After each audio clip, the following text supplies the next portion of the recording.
Ukraine के राष्ट्रपति Zelensky इतनी आसानी से कम अब तो घुटने नहीं टेकेंगे। जो उम्मीद यहां पर 2 से 4 दिनों में लगाई जा रही थी वो अब पूरी तरह से बेमानी साबित हो चुकी है, क्योंकि ज़ेलेंस्की एक बार नहीं कई बार यहां पर साफ कर चुके हैं कि वो घुटने नहीं टेकेंगे। यूक्रेन में 26 दिनों से युद्ध जारी है।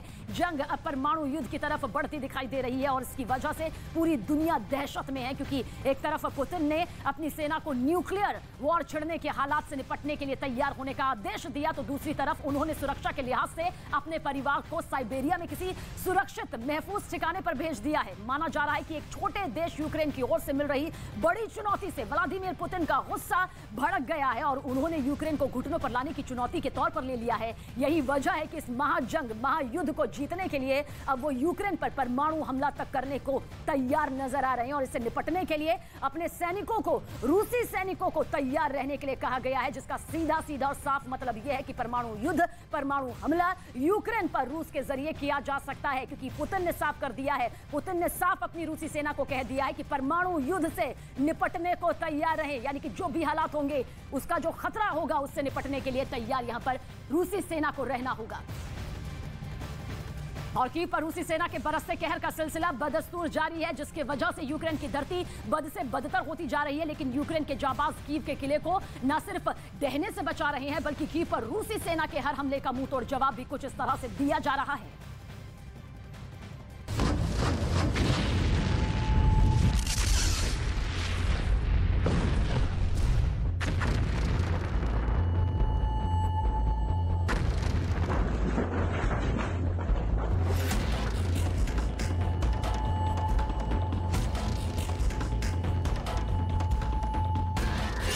अभेद है कीव का किला।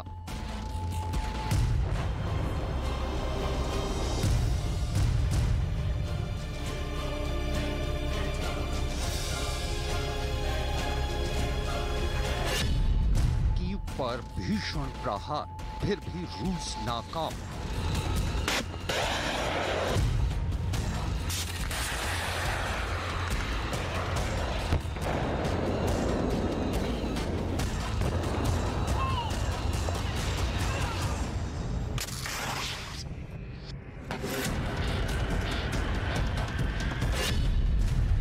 पर कब्जे की जंग हुई तेज।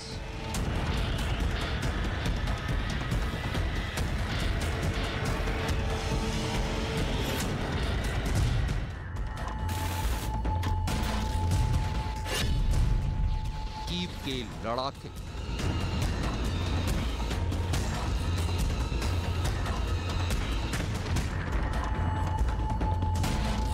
रूस के राष्ट्रपति व्लादिमीर पुतिन भी इस हकीकत से अनजान नहीं है कि भले ही रूसी फौज पूरे यूक्रेन पर कब्जा जमा ले, लेकिन जब तक वो कीव पर अपना परचम नहीं लहरा देती, तब तक उनकी जीत अधूरी है। लिहाजा यूक्रेन के राष्ट्रपति व्लादिमीर ज़ेलेंस्की भी कीव को बचाने की जंग जारी रखे हुए हैं। रूसी फौज पहले ही दिन से यूक्रेन की राजधानी कीव पर कब्जा करने के लिए बेकरार थी, लेकिन हर गुजरते लम्हे के साथ भी व्लादिमीर पुतिन का कीव पर कब्जे का मंसूबा पूरा नहीं हो पा रहा है। कीव पर रूसी फौज हर रोज कहर बरसा रही है। आलम यह है कि शहर के कई हिस्सों से रूसी बमबारी के बाद काले धुएं का गुबार उठता दिख रहा है, कुछ इस कदर कि क्षितिज पर ठहरा सूरज भी इसके पीछे छिपा नजर आता है।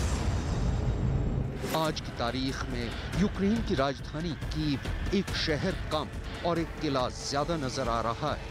एक ऐसा किला जिसे ढहाने में अभी तक रूसी फौज नाकाम रही है। भले ही रूसी सेना ने कीव को 3 तरफ से घेरा हुआ है, लेकिन यूक्रेन की फौज ने भी शहर में अपनी मोर्चाबंदी के पूरे इंतजाम किए हुए हैं। शहर की सड़कों, चौराहों और गलियों में चारों तरफ बंकर और उनमें मुस्तैदी से कीव की हिफाजत में तैनात यूक्रेन के फौजी नजर आ रहे हैं।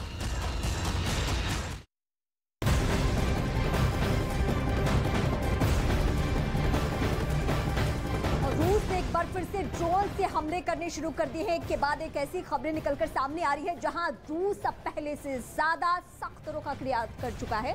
और इस बीच जो बड़ी खबर है वो हम आपको बता रहे हैं, यूक्रेन की सेना के ठिकाने पर बमबारी की गई है और ड्रोन की मदद से ये बमबारी की गई है। ये इस वक्त की बड़ी खबर है।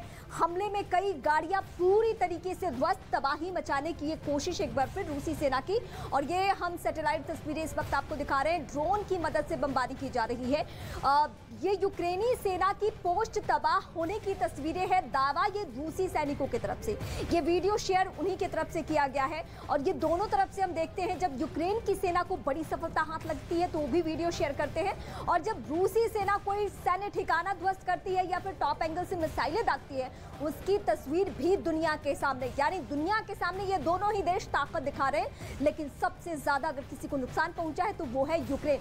लेकिन दुनिया में इस बात की भी चर्चा हो रही है कि रूस जैसे ताकतवर देश के सामने अगर कोई सेना टिक सकती है तो वो मौजूदा वक्त में सिर्फ यूक्रेनी सेना है।